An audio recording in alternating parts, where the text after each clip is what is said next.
assortment of delicious candy and a full line of cigarettes. Last longer than all the rest!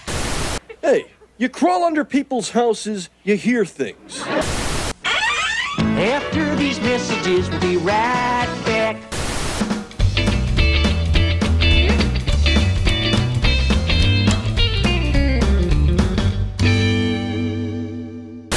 Walt Disney was one of the most successful Hollywood studio moguls in the history of American cinema. Today, the Disney Corporation owns the ABC Network, ESPN, A&E, and Lifetime, and as of 2012, the company's total assets estimated at almost $75 billion.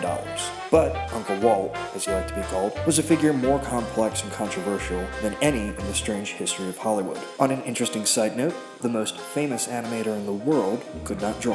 In fact, the Disney artist had to teach Walt how to draw a simplified version of Mickey so he could accompany his autograph with a quick sketch. Walt had a lot of friends. Many of them worked in the US government. Disney had made many connections within the State Department during the war when the studio produced some of the finest propaganda in the history of human communication.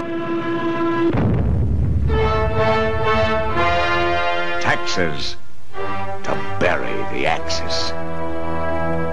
One was J. Edgar Hoover of the FBI, who thought so highly of Mr. Disney that he made him a citizen agent, basically making him the eyes and the ears of the government to spy on his Tinseltown cohorts. For as many friends as Disney had, he also had just as many enemies. At the beginning of the 1940s, the Disney Company was in rough financial shape, World War II was at its height, and the first 3 animated Disney movies had found huge success with audience and critics, but were so expensive to produce that they didn't turn a profit. In an attempt to keep costs as low as possible, Uncle Walt was paying his animators Depression-era wages. Many of his employees had worked for Disney since the 1930s and were still waiting for a raise. Like so many disgruntled employees, the animators joined the Screen Cartoonist Guild and went on strike. The striking employees could not have picked a better time to make their voices heard, just days before beginning production of the next big Disney classic, Dumbo. For 5 weeks, the animators remained on the picket line, bringing the production to a halt. So Walt went out and hired some second-rate scab animators, who were just happy to have work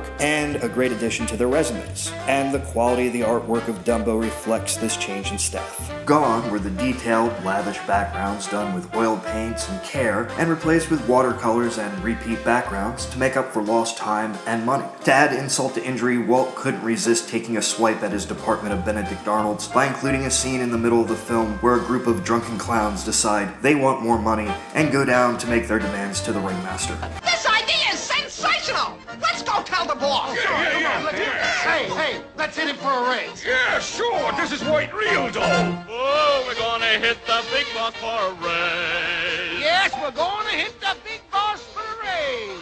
In the end, though, the animators went back to work with a competitive wage, and the reduced cost of production made Dumbo one of the most profitable films of all the early Disney works. But there is an interesting epilogue to the story. Walt always felt betrayed by his employees. He felt he had always treated them well and referred to the Disney studios as a family.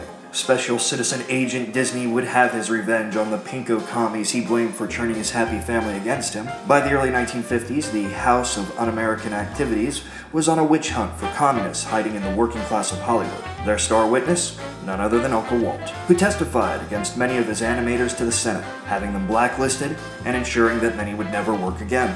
So the next time your boss asks you to stay a couple hours late and you feel like you're being taken advantage of, just be thankful they're not reporting you to a government agency as a threat to national security.